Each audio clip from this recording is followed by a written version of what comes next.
Oi pessoas, tudo bem com vocês? Aqui é a Nana e hoje eu trouxe o Jonatas. Oi pessoal, tudo bem com vocês? Quer se apresentar? Eu sou o Jonatas. Mais alguma informação? Eu moro em Jundiaí, tenho 24 anos e é um prazer poder conversar com vocês um pouco. Eu só tenho uma pergunta programada, que é como foi o seu encontro com Jesus? E aí daí a gente desenvolve o resto. Então, como foi? E é difícil de colocar isso de forma breve, mas como é uma pergunta só, dá pra gente delongar. É exatamente esse ponto. É uma pergunta muito ampla pra ir É discutindo. difícil falar da minha história com o Senhor sem tocar no assunto dos meus pais. Meus pais são cristãos desde que eu nasci, são homens muito tementes ao Senhor, né? Um casal que tem se dado pela igreja e pelo reino há muitos anos, mesmo antes de eu nascer, então eu nasci nessa atmosfera.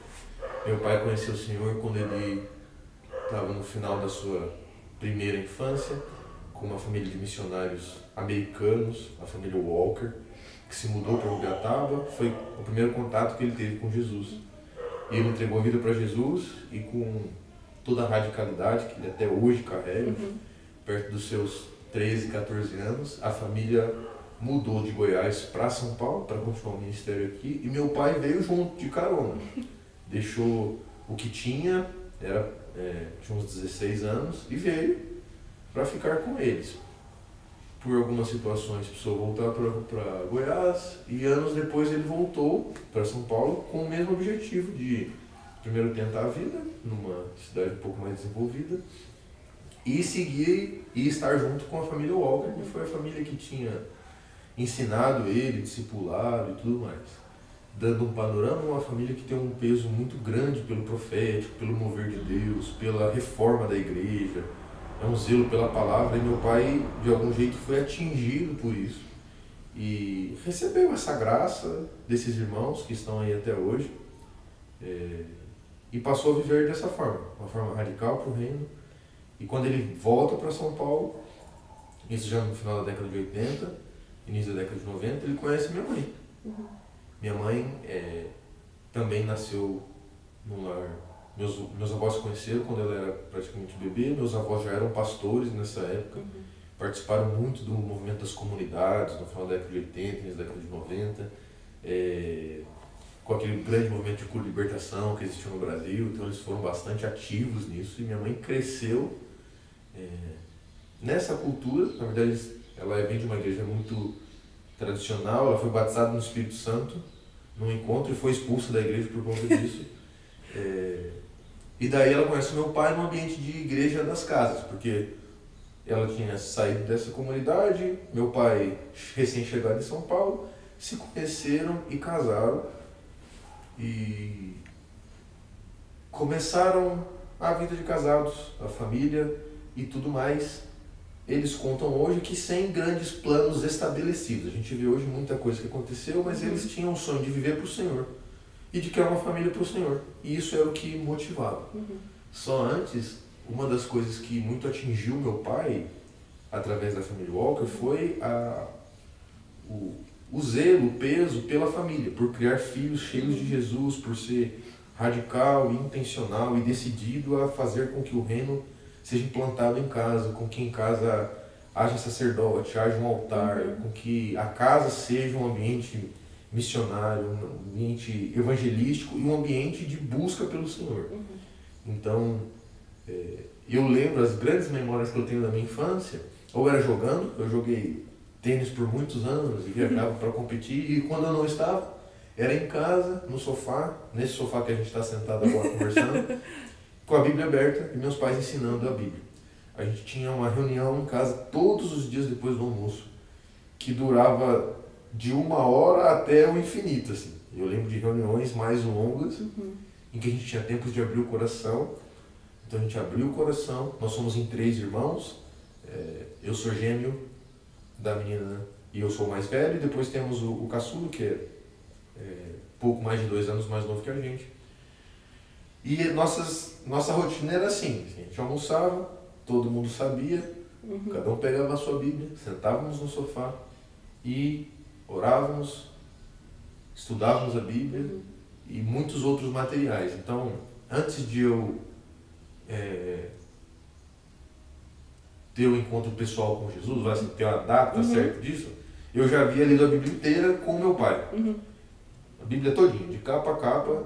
Já tinha estudado, para não falar centenas e ser exagerado, assim, mas dezenas de livros, dos mais diversos tipos, mas basicamente de estudo bíblico. Então, estudo sobre o tabernáculo, estudo sobre o Velho Testamento, estudo sobre Apocalipse, estudo sobre as mais variadas matérias dentro da Bíblia.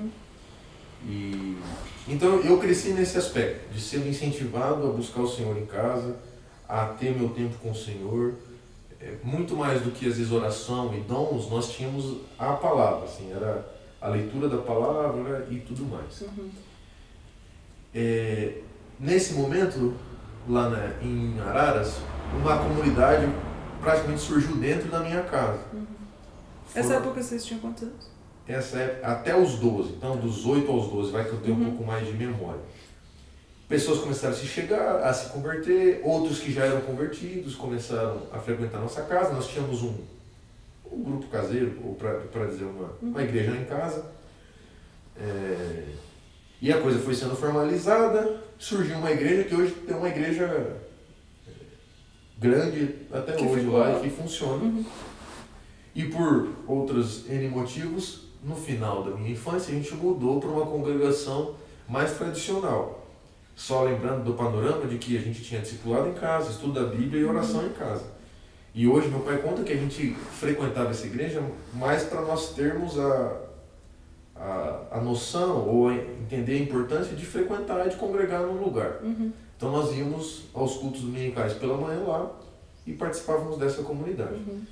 Quando eu cheguei nos meus 12, 13 anos, eu e minha irmã, que somos gêmeos, passamos por processos semelhantes, que era nossos amigos da escola, ninguém convertido.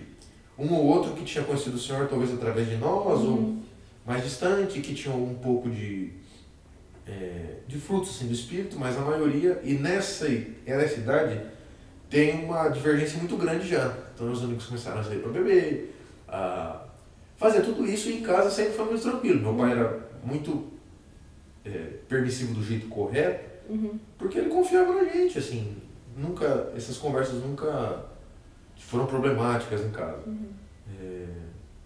Mas começou a ficar inconveniente para nós, assim, incongruente, assim, ficava chato já a gente sair. E eu também, como eu comentei, viajava muito para jogar, e daí a gente viajava e ficava o final de semana fora com os colegas jogando. E daí começou a ter também muito problema. Nossos amigos, um ou outro já usava droga. Mesmo no esporte, né? Mesmo no esporte, bebiam muito, viam coisas que eu não gostaria de ver, conversavam sobre coisas que eu sabia que não eram corretas. E daí dentro de mim teve o seguinte problema: eu não estou bem encaixado nisso. E ok, isso é verdade, né? Normalmente nós não estamos bem encaixados no mundo. Mas isso começou a ficar forte no meu coração, no seguinte sentido: eu queria ter pessoas para caminhar comigo, porque éramos nós 5 em casa.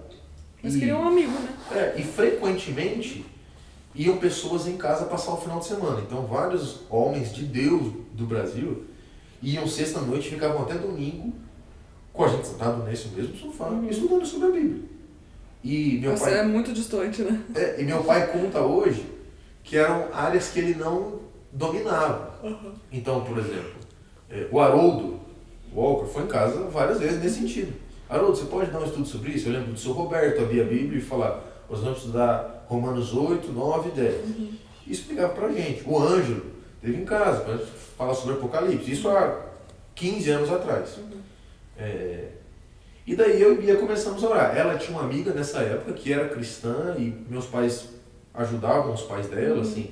E hoje são cristãos muito íntegros diante do Senhor. Mas eu não tinha.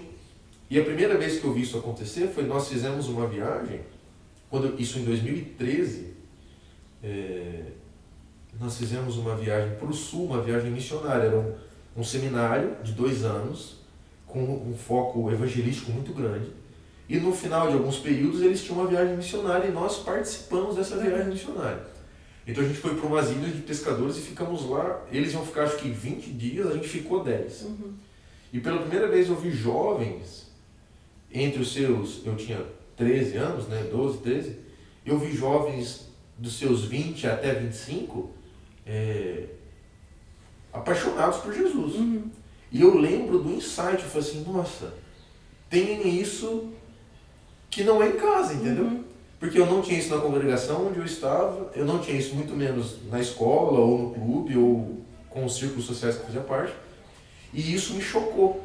E eu lembro que o dia que a gente foi embora, a gente se despediu, eu comecei a chorar compulsivamente.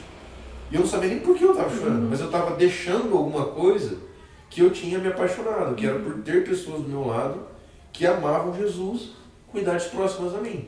Porque para mim, eu entendia meus avós orando, meus pais orando, e a gente frequentava muitas orações, reuniões de oração com esses irmãos mais velhos. Mas eu vi isso, assim, os jovens tocando, orando em línguas. E eu falei, nossa, é isso que eu quero. E nessa época, meu pai deixou claro pra gente que a gente tinha feito essa viagem para espiar a terra.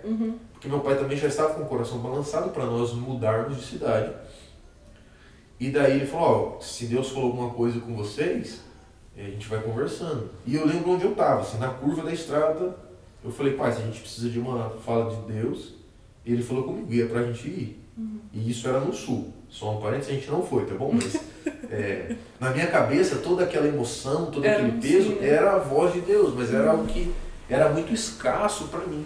Eu nunca tinha presenciado algo daquele poderio, assim.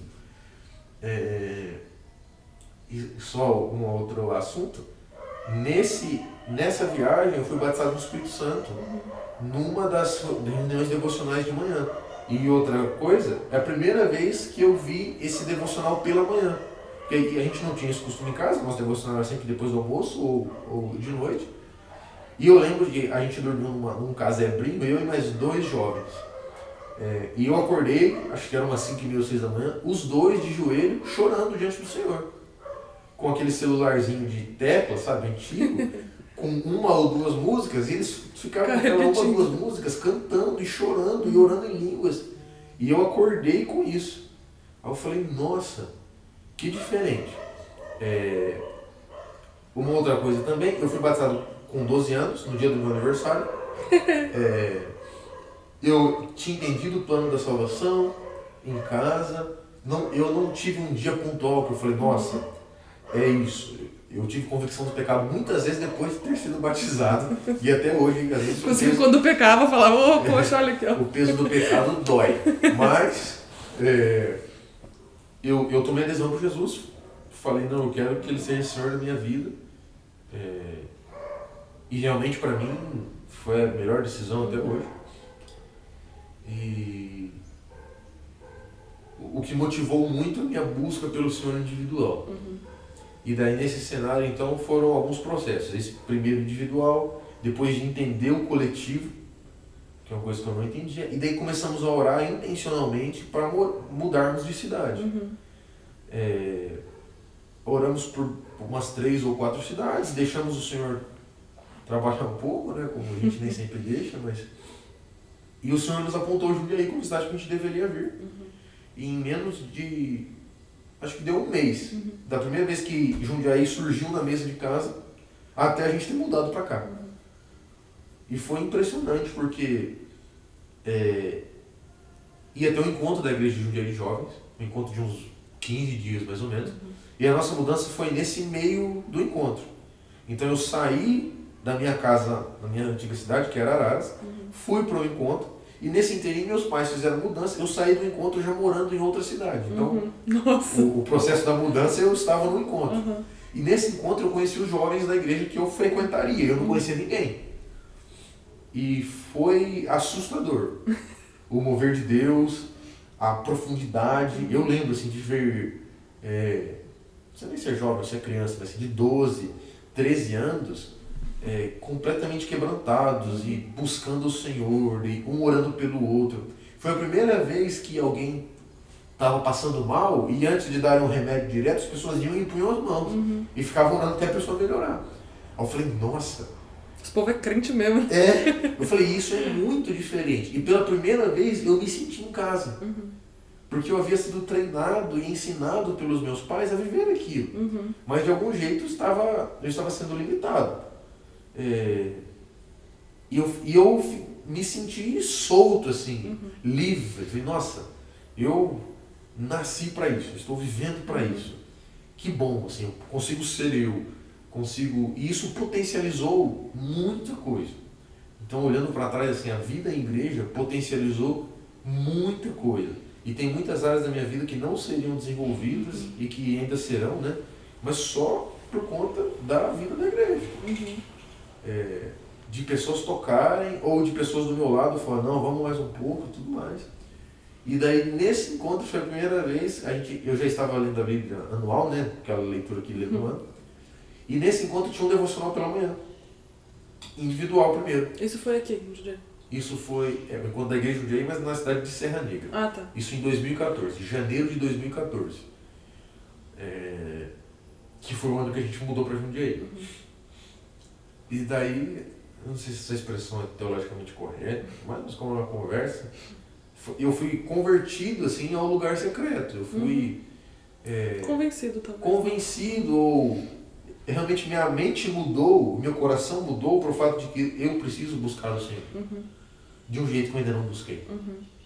E isso virou uma chave. Aí eu lembro que esse primeiro ano em Jundiaí, eu me envolvi com um grupo de jovens muito sedentos e apaixonados por Jesus. Hoje tem vários deles que são missionários para vários lugares, e alguns que ainda servem aqui na igreja local. Mas nós tínhamos reuniões de busca do Senhor que viravam a madrugada toda. Eu lembro da primeira vez que eu cheguei umas 3h30 da manhã em casa, eu tinha 14 anos.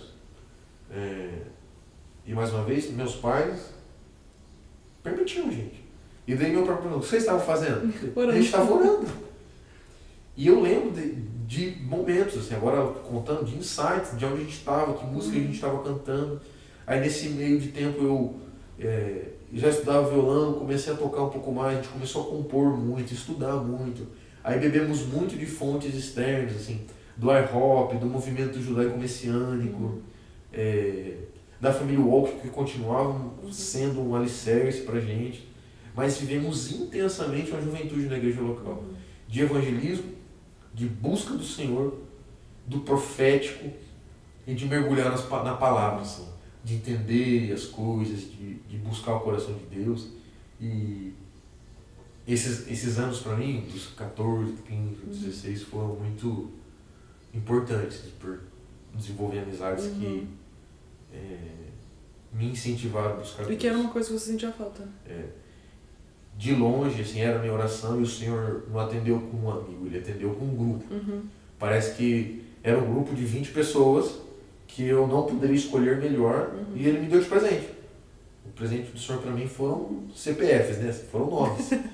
Tá aqui, viva isso. E olhando para trás, foi uma das coisas que mais me forjou depois da nossa vivência em casa, mas assim, isso foi muito importante para o desenvolvimento dos dons, por entender chamado, tudo. E daí nessa época eu fazia de tudo que podia na igreja. Eu chegava 3, 4 horas mais cedo, o culto já era de manhã, para mexer no som, tocava, evangelizava.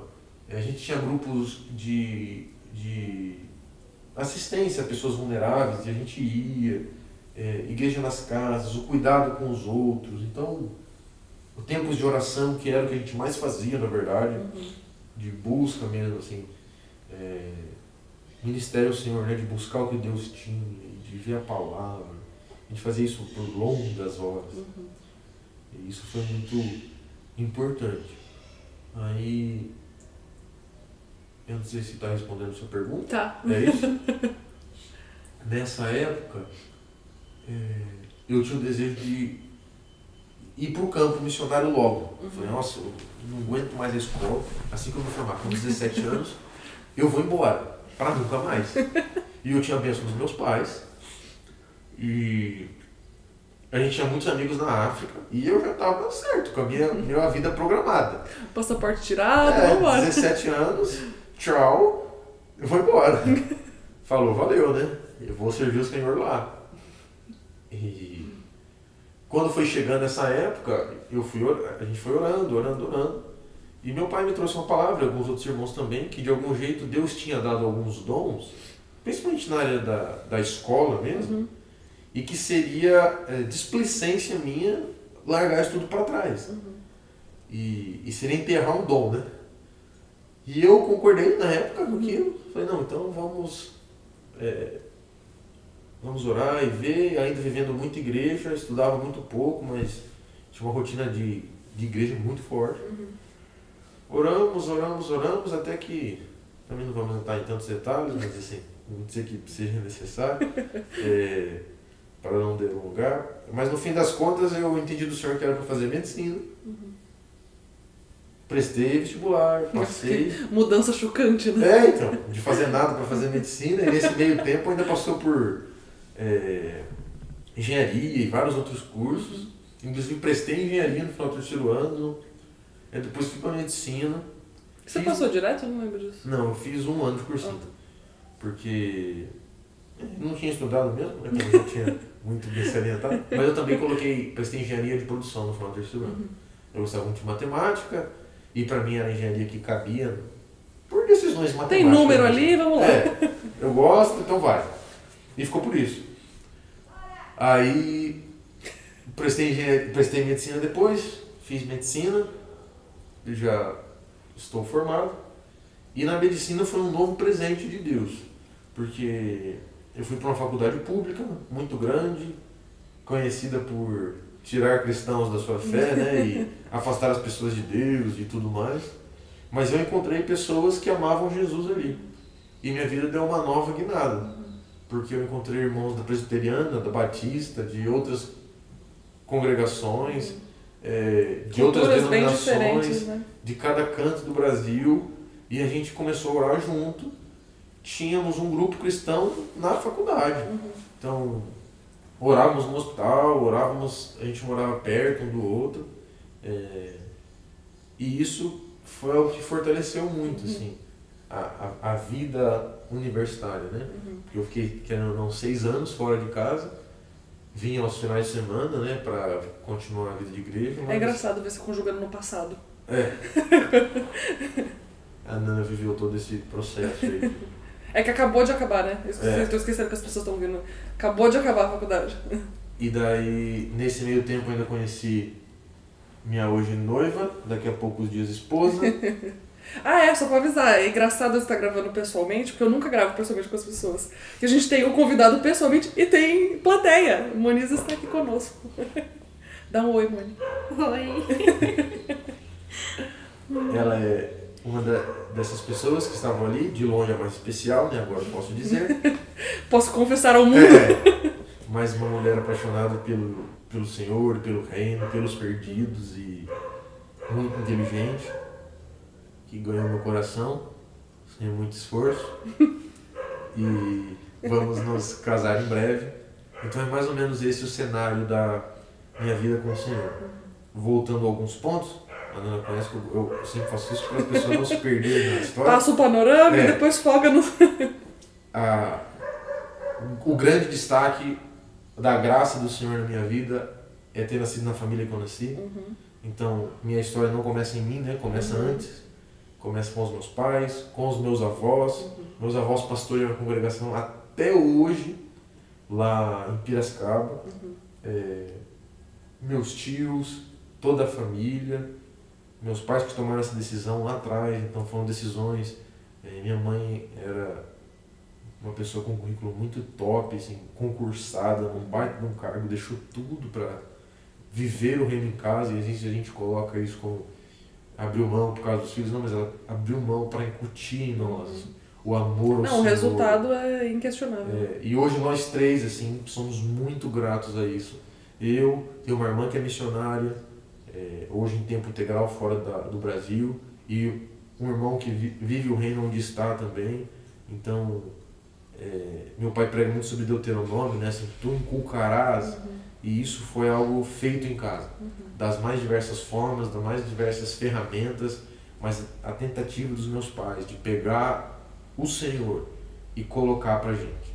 É claro que a decisão é individual, mas isso foi um degrau muito mágico para nós, de ver meus pais buscando o Senhor. Então, eu e minha irmã conversamos até hoje, assim, as nossas memórias de acordar era acordar e buscar meu pai, ele estava sentado lendo a Bíblia. Ele acorda bem mais cedo que a gente até hoje, e lendo a Bíblia. E a gente tinha um pomar do lado de casa, E a aquisição dele na época foi uma cadeira de praia. Então, ele acordava cedo, pegava a cadeira de praia dele, punha na sombra de uma árvore e ficava lendo a Bíblia.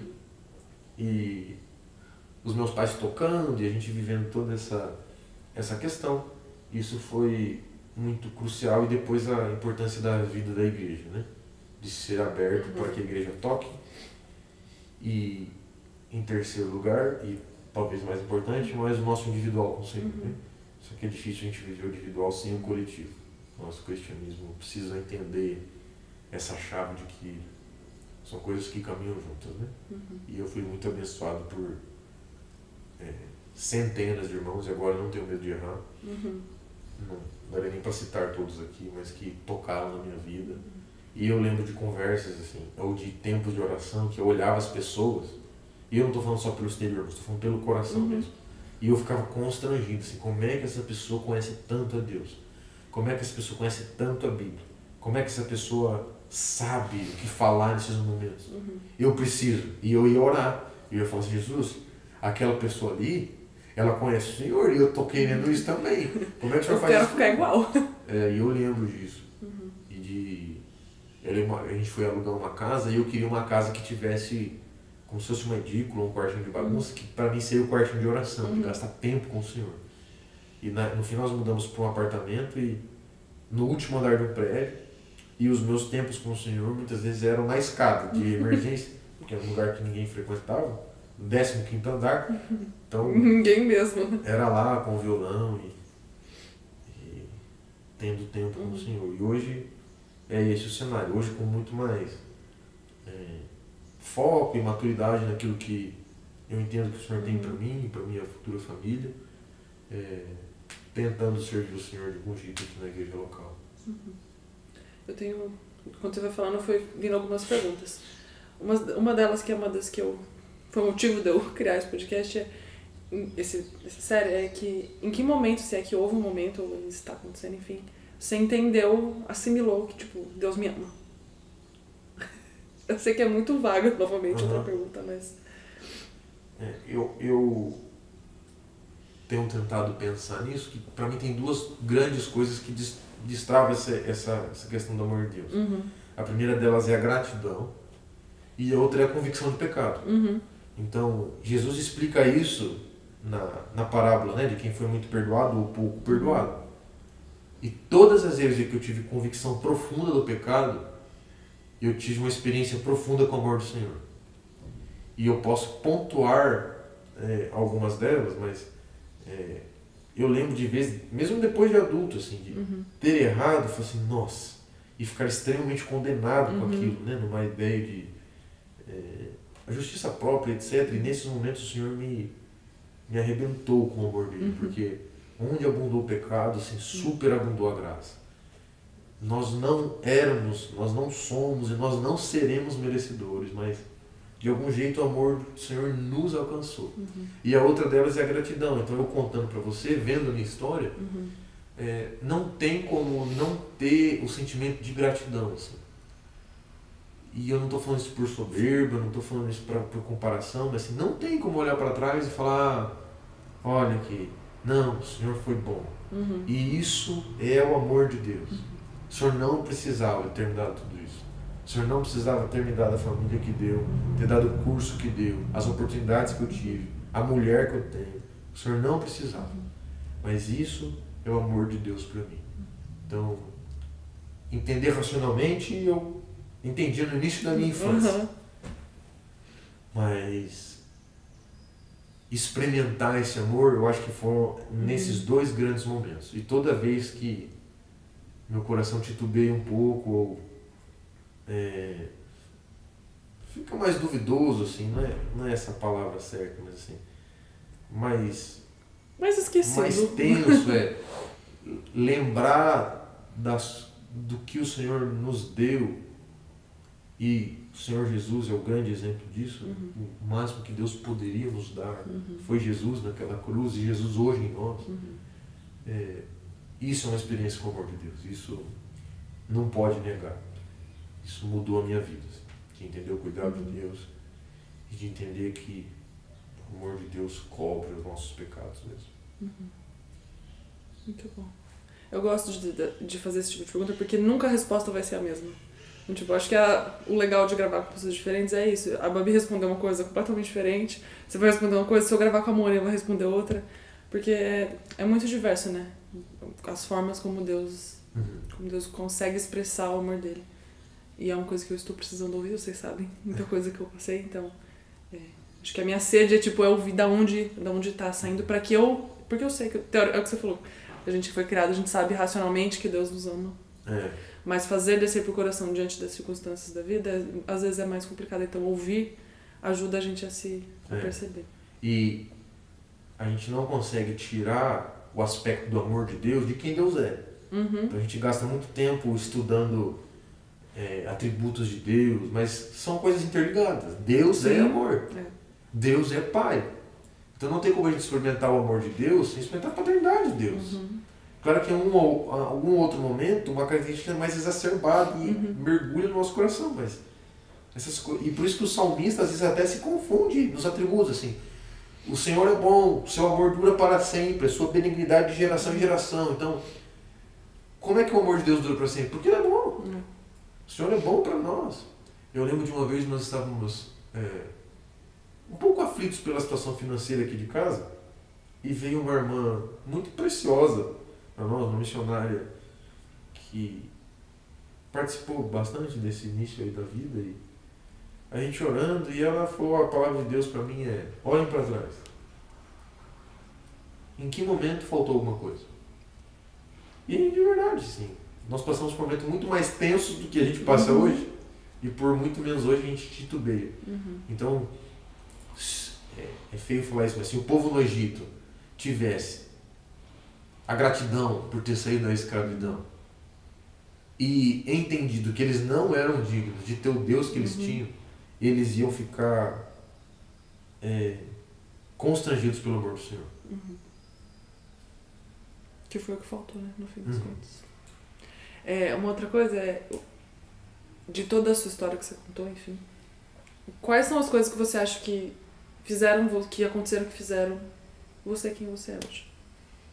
Tipo assim, de tudo que você viveu, quais foram as coisas que formaram, isso aqui é o Jonatas. Eu sei algumas, mas... O primeiro eu vou colocar o aspecto de Deus, né? O amor de Deus, a misericórdia do Senhor, e isso nos atingiu, graças a Deus. Mas o zelo pelos meus pais, e eu sei que você pode escutar isso e falar, minha família foi diferente, meus pais não foram assim. O importante é que seus filhos podem ter pais diferentes. Então, tenha isso em mente. Esse degrau pode ser construído em casa. Então, o zelo dos meus pais pelo Senhor, e por mais do que a vida em igreja, mas incutir Cristo em nós. O zelo pela palavra, por uma vida íntegra. Isso foi diferencial na minha vida. Buscar o Senhor sozinho foi o segundo grande diferencial. A vida em igreja de busca, então não era só social, a gente não era só fazer churrasco e jogar bola. A gente fazia muito isso. E só voltando assim, curiosamente nessa época que eu falei, dos jovens da igreja, foi o tempo que nós mais fizemos bagunça, assim, brincamos, mas era regado da palavra. Muitas vezes a gente sentado em roda, brincando, de brincadeiras de roda, que a gente fazia muito, brincadeira de encontro, né, de retiro, e de repente alguém pegava o violão, cantava uma ou duas músicas alegres, todo mundo pulava, e eu lembro de um desses encontros, já era início da madrugada, a gente foi fazendo rodinha de violão, e cantando, e dançando, não sei o que, e de repente uma música média e depois uma música de quebrantamento, aí pronto. Virou. Cada um já ia pro seu canto, pegava a sua Bíblia, voltava, e em 10 minutos estava todo mundo com a sua Bíblia, buscando o Senhor, o celularzinho já colocando para gravar uma outra coisa, e a gente ia. Então, o zelo dos meus pais, a busca individual pelo Senhor, a vida coletiva na igreja, e eu queria colocar um que, se a gente fosse colocar biblicamente, seria fome e sede, mas assim, precisa haver no nosso coração um sentimento de quero mais, entendeu? Não é ingratidão, mas é fome mesmo. É fome.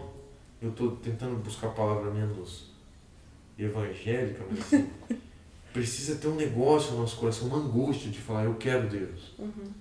Uma insatisfação. Insatisfação, talvez, essa é a palavra que eu estava buscando. Eu quero o Senhor através da palavra. Sabe, uma vida cristã de 15 anos, a gente já escutou 600 pregações. Mas cadê a palavra encarnada em nós? Nós já ficamos 1000 horas orando. Cadê a voz de Deus soando? Nós oramos por 1000 pessoas. E cadê a 1001ª sendo curada de alguma coisa? Nós evangelizamos mais de 1000. E cadê os 3.000 sendo convertidos, os 5.000 sendo convertidos? Então, essa insatisfação precisa atingir o nosso coração. Senão a gente vai viver uma vida comum. A vida que nossos avós viveram, a vida que nossos pais viveram, a vida que 98% da igreja, principalmente brasileira, hoje vive. Que é, vamos ver.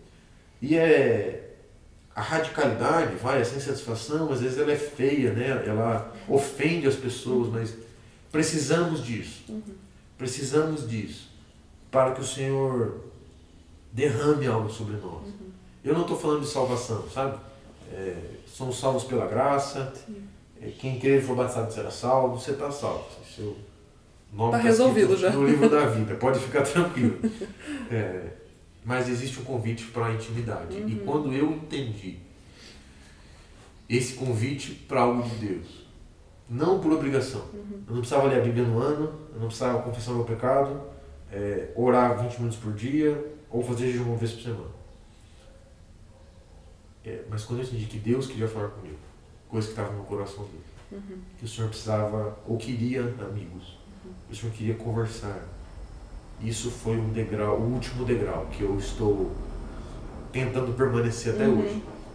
Ter na cabeça de que certamente o Senhor não fará coisa alguma sem antes contar os seus segredos. Então, o Senhor olha para a terra e vê. Ele achou Enoque, né? Ele achou João Batista, ele achou Moisés, ele achou tantos homens. E que o Senhor, minha oração é que o Senhor me encontre no canto que eu tiver, fazendo o que eu tiver. Alguém fala assim, nossa, eu preciso fazer tal coisa no Brasil, ou no mundo, ou na casa do Jonatas, que ele me encontre. Sim. E quando eu entendi isso para mim foi diferencial. Não é buscar o Senhor por religião, porque isso não sustenta. A gente pode ter uma vida, os que são mais disciplinados, e eu não tenho problema com disciplina. Então, eu poderia viver a minha vida toda cristã baseada na minha liturgia e na minha disciplina. E isso teria pouquíssimos frutos. Mas de falar, Deus quer falar. Eu acho que isso não é uma chave que a gente ainda precisa entender. Mas que, para mim, na minha história, foi algo muito impactante. E eu lembro eu tenho um caderno anotado, 2014, 2015, desses tempos de oração, e uma das coisas que mais se repetem é um Deus acessível. Um Deus que quer falar. Um Deus que quer estar conosco. Isso que eu ia perguntar. Quando você estava falando, eu fiquei na minha cabeça assim, teve algum momento, porque assim, hoje eu comigo com você, eu sei que essa é uma coisa que grita do seu coração, mas assim, teve algum momento onde você lembra que teve uma mudança de agora eu entendi que Deus quer falar comigo, e essa coisa da intimidade que você sempre traz, que você sempre fala, da satisfação de Deus? Eu acho que duas grandes coisas. Primeiro foi ver as pessoas, eu falei, isso é possível. Não era, eu não estou criticando, mas assim, não era um estudo, vamos dar um estudo sobre os 7 pontos da fé. A cada domingo a gente lê um versículo e conversa sobre aquilo. Não era vamos ler a Bíblia toda no ano, vamos orar 20 minutos pelo Brasil na sexta-feira da meia-noite até meia-noite e 20, sabe? Não era isso. As pessoas se debruçavam diante do Senhor. O exemplo, né, de outras e falavam, nós queremos o Senhor. E para mim já eram pessoas tão cheias de Deus que elas iam explodir, assim, elas iam levitar, ser arrebatadas, não sei o termo, mas... E elas pegavam a palavra, Senhor, nos ensina, o Espírito Santo nos conduz. E eu falei, eu quero isso. Eu vi pessoas fazendo isso. E todas as vezes em que eu ouvi a Deus, foi mais um selo nessa carta, assim, de que Deus quer falar. Então às vezes ficava. Aí de repente o Senhor vinha e trazia. Você fala assim, nossa, valeu a pena. Valeu a pena. Um soprinho ali que foi, né? Nessa época, posso dizer hoje, né, que ainda batia muita cabeça no como buscar Deus. Hoje para mim talvez eu gaste menos tempo e ouça mais. nem sempre, né? Mas assim, do que aquela época. Mas porque hoje é uma busca mais madura. Então, eu entendo a forma como Deus fala comigo. Eu não consigo orar sem ter a Bíblia no meu colo. Sem os textos virem. Então, para mim é isso. Às vezes eu estou orando até o momento que Deus, pumba, me dá um texto. Aí eu vou, abro e eu sei que o Senhor quer falar algo ali.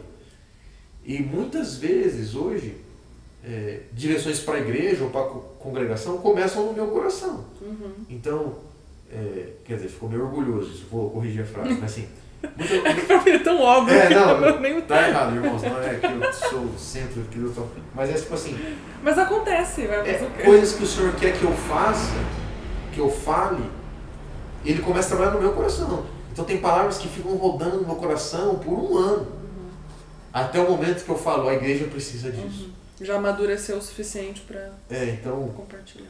E essa angústia pela fala de Deus, eu acho que surgiu disso, de ver outros irmãos e de ver a escassez.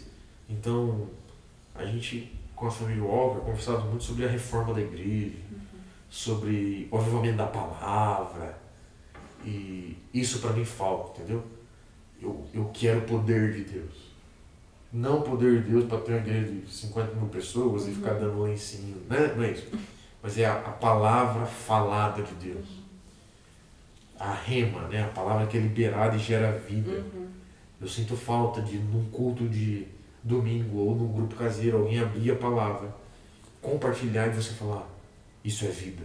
Isso veio do trono de Deus. Isso é para nós. Então hoje nós temos o privilégio de estar numa congregação em que isso acontece. O Senhor nos visita, e isso é mágico. Mágico é uma palavra errada, mas isso é graça do Senhor, isso é misericórdia, isso é bondade de Deus. E às vezes na palavra, às vezes na música, às vezes na oração, às vezes no testemunho. Às vezes em tudo, inclusive. Às vezes em tudo. Às vezes numa só das coisas, às vezes na comunhão. Sim. Quantas vezes a gente está aqui sentado, muitas pessoas falam, nossa, o Senhor está aqui. Pronto. É isso, então... Inclusive aquele dia, lembra, tava uma bagunça. Os meninos lutando judô, o Lucas jogando xadrez atrás e tava. O senhor tava. E isso pra mim é igreja viva, né? Nós compartilhando, Deus falou isso comigo, Deus falou isso comigo. E vai. E você sabe que eu tenho um pouco de aversão ao estudo muito acadêmico das escrituras ou de Deus. Valorizo os irmãos que tem porque nos abençoam, mas assim, não é isso, sabe? Não é, nossa, vamos decorar um versículo por dia, né? Nas igrejas antigas a gente tinha isso, né? Mas você não é, pronto. Na virada e fala, não, vamos citar os 52 versículos, que era um por semana. E citava os 52 versículos de cor. Então isso é mágico, isso é muito. Meus filhos vão fazer isso. Vamos, se meus filhos escutarem isso aí, vai decorar 52 versículos no ano. Mas o Senhor precisa nos batizar com essa fome coletiva também. E isso é uma coisa que nós vivemos aqui em Jundiaí nesses últimos anos, né? De mais do que ter uma fome de cada um, é a gente chegar, 80 pessoas juntas no domingo com fome, e falar, Deus, nós queremos o Senhor. Ponto. Essa é a nossa oração, esse é o nosso refrão. O que o Senhor quer falar conosco hoje? E esperar Deus falar. Eu acho que isso é o que mudou a minha vida. Você cresceu, se for em várias comunidades, né, como você falou, mas você cresceu num lugar onde sempre tinha essa questão da fome ou não? Não. Porque pra mim também não. Então, isso pra mim inclusive por isso que eu acho que é tão diferente pra gente hoje, né? Porque... E eu cresci, como falei, na igreja em casa, e o foco era diferente. O foco era... Incutir mesmo, né? Conhecer. As pessoas iam em casa, assim, pro estudo da Bíblia, eram pessoas novas convertidas. Nós não tínhamos um grupo de música, então assim, cantávamos... Não era tão livre, né? Uma ou duas músicas que as que meu pai sabia tocar e sabe até hoje, e eram aquelas músicas... Que as mesmas que ele sempre pega o violão e até hoje. Então, não tinha esse desespero pelo Senhor. Mas, pontualmente, eu lembro de encontros na minha infância, de que a gente ia... não sei nem se pode citar assim, essas coisas, mas... Fica à vontade. Os irmãos ligados a Montemor, a gente tinha muito esse tempo de busca, e eram encontros que duravam 15 dias em julho. E a gente ia numa chácara, e nesses lugares eu lembro da fome por Deus. E eu lembro de ter conversado com uma das meninas uma vez lá que Aí depois a gente voltava para uma igreja batista, onde não podia ficar de pé, onde não podia bater palma, onde... Era muito distante, caraca. O culto era uma... não é assembleia no bom sentido, mas é assembleia, tinha voto, entendeu? A gente pode fazer isso, tal. Era muito mais regra do que o que eu estava fazendo. E tinha irmãos ali íntegros diante do Senhor, mas era muito diferente. Então a gente saía desses encontros, que eu citei em julho, assim, a reunião de oração começava às vezes 5h30 da manhã. Um frio no lugar que a gente tinha lá, fazendo 2, 3 graus, e eu era menino, assim, 10 anos, e falando, nossa, vamos lá. E aquele frio e uma oração, 2 orações, e até o negócio esquentar, não sei como que é nas outras congregações, assim. Você demora um pouquinho, né? Esse negócio ir e tal, mas de repente o Senhor vinha e fala assim, nossa, que maravilha. E daí esses encontros acendiam uma chama no meu coração de busca pelo Senhor que duravam meses. Até a próxima vez. Desde pequeno. Até a próxima vez que eu ia para o encontro de novo. Então não é que a minha salvação, a minha vida com Deus dependia dos encontros, mas é que a fome coletiva muito. Me atingia. E até o momento que eu mudei de cidade, passei a ver uma igreja onde a gente tinha isso 4 vezes por semana. Aí pronto, aí foi um grande boom. Estou satisfeito, vamos embora. Aí foi uma grande mudança. Muito louco, né? Porque eu olho pra trás e eu lembro de momentos que marcaram a minha história. Tipo assim, esse aqui aconteceu tal.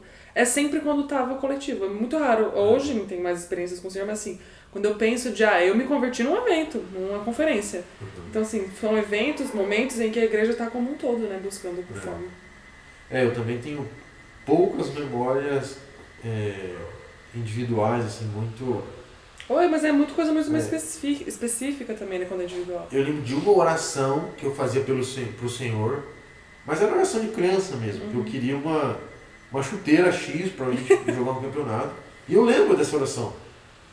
Até o dia que a gente foi numa loja e minha mãe falou, a gente tem capacidade de comprar essa daqui. E eu, tudo bem, nunca fui muito consumista.